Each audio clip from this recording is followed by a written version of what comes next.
मंडला में कथित नक्सली एनकाउंटर का मामला अब तूल पकड़ता जा रहा है। इस मामले को लेकर कांग्रेस लगातार हमलावर है। कांग्रेस का दावा है कि एनकाउंटर फेक था और एक आदिवासी के एनकाउंटर के नाम पर उसकी हत्या हो गई। सदन से लेकर सड़क पर कांग्रेस इस एनकाउंटर का विरोध कर रही है। हालांकि कांग्रेस के लगातार विरोध के बाद मध्य प्रदेश सरकार ने मृतक के परिजनों के लिए 10 लाख रुपए की आर्थिक मदद का ऐलान किया है। विधानसभा में इसकी जानकारी कैबिनेट मंत्री शिवाजी पटेल ने सदन में दी।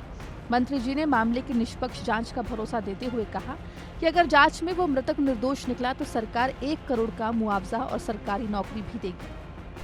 मैं आदरणीय नेता प्रतिपक्ष जी की बात से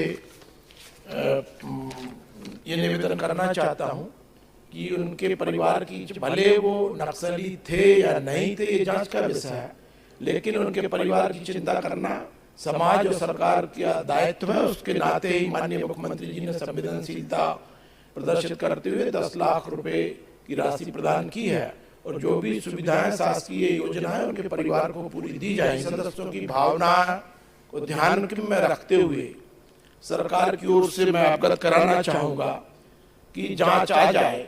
जांच के यदि परिणाम में ये व्यक्ति नक्सली या नक्सली समर्थक नहीं पाया गया था तो उसके परिवार के एक सदस्य को, वयस्क परिवार को शासकीय नौकरी और आवश्यकता पड़ेगी तो 1 करोड़ रुपए भी देंगे। इस मामले में मंडला कलेक्टर ने मृतक की पत्नी बिसरो बाई को 10 लाख रुपए का चेक भी दे दिया है। फिलहाल इस कथित एनकाउंटर को लेकर सरकार बैकफुट पर आ गई है, लेकिन जिस दिन यह एनकाउंटर हुआ था उस दिन पुलिस ने दावा किया था कि मारा गया शख्स नक्सली ही था, क्योंकि मुखबिर की पक्की सूचना के आधार पर हॉक फोर्स ने जंगल में एनकाउंटर को अंजाम दिया था। लगभग 18-20 नक्सली कुछ हथियारों के साथ थे, कुछ वर्दी में थे, कुछ बगैर, कुछ सिविल में थे। वो नक्सली वो सामान लेने आए और फिर जब नक्सली सामान लेने आए तो पुलिस ने उनको सरेंडर करने के लिए कहा। सरेंडर करने की बजाय उन्होंने पुलिस पे अंधाधुंध फायरिंग की।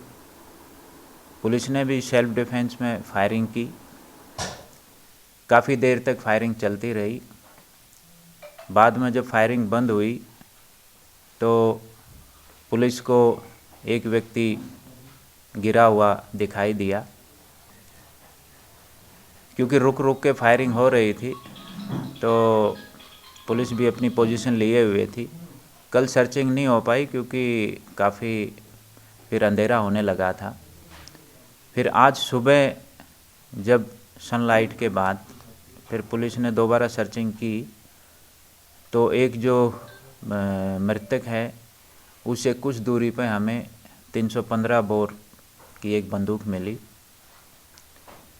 और घटनास्थल पे ही के आसपास ही जो राशन था जो नक्सली लेने आए थे वो राशन का एक बोरा और एक बैग मिला।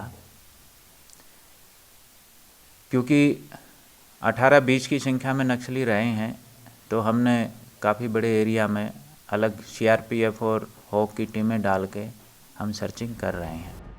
फिलहाल मंडला में कथित नक्सली एनकाउंटर को लेकर सरकार पर सवाल खड़े होने शुरू हो गए हैं। पुलिस का दावा था कि कथित एनकाउंटर में मारा गया शख्स नक्सली है, लेकिन सरकार की तरफ से मुआवजे के ऐलान के बाद सवाल उठने शुरू हो गए। सियासी जानकार कह रहे हैं कि जब मारा गया शख्स नक्सली था तो सरकार की तरफ से मुआवजा क्यों दिया गया। आपको बता दें कि मंडला के कान्हा टाइगर रिजर्व में हॉक फोर्स ने 9 मार्च को एक कथित मुठभेड़ में एक नक्सली को ढेर करने का दावा किया था।